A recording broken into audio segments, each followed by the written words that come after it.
সবাই আপনারা আছেন, সকলকে আমার স্বাগত জানাই, সালাম জানাই, আদাব জানাই, নমস্কার জানাই।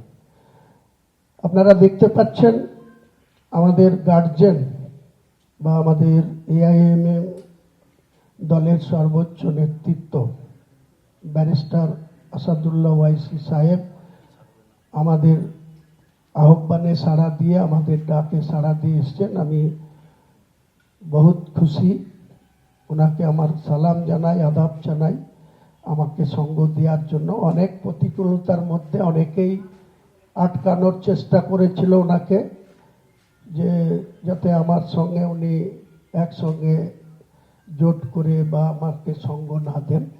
বহু প্রতিকূলতা, বহু বাধা। আমি শুরু থেকেই ওনার উপরে আস্থা রেখেছিলাম, ওনাকে বলেছিলাম, উনি আমাকে বলেছিল যে তুমি কাজ চালাও, আমি আছি তোমার সঙ্গে। যাক, শেষমেশ কোনো প্রতিরোধী বাধা করতে পারেনি, কেউই এটাকে আটকাতে পারেনি। তাই আমার পক্ষ থেকে বড় ভাইকে আমার আবেদন, আমাদের যে প্রার্থী তালিকা আমি 22 তারিখে অনেকটাই ওপেন করে রেখেছি, বাকি যেটা পেন্ডিং আছে, এবং এআইএমএম এর পক্ষ থেকে যত সিটে লড়াই করবে, এখানে বড় ভাই অল ইন্ডিয়া বেসিসে আমার নেতৃত্ব দেবে। আমি পশ্চিম বাংলায় বড় ভাইয়ের সঙ্গে সাজেশন নিয়ে গোটা পশ্চিম বাংলায় আমি নেতৃত্ব দেব।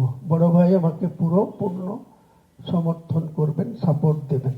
কাজেই আজকের এই প্রেস কনফারেন্স, আমাদের যৌথ প্রেস কনফারেন্স, এটার জন্যই আপনাদের ডাকা হয়েছিল।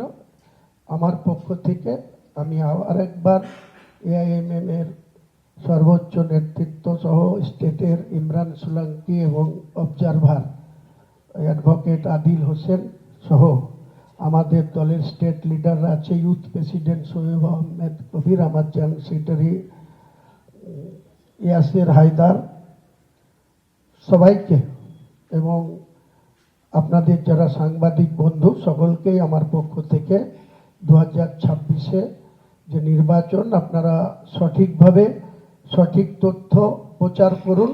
দেখবেন বাংলার মমতা ব্যানার্জি সরকার পরাস্ত হবে। 4 মে যেদিন কাউন্টিং হবে সেদিন এই সরকারের পতন ঘটবে ইনশাল্লাহ।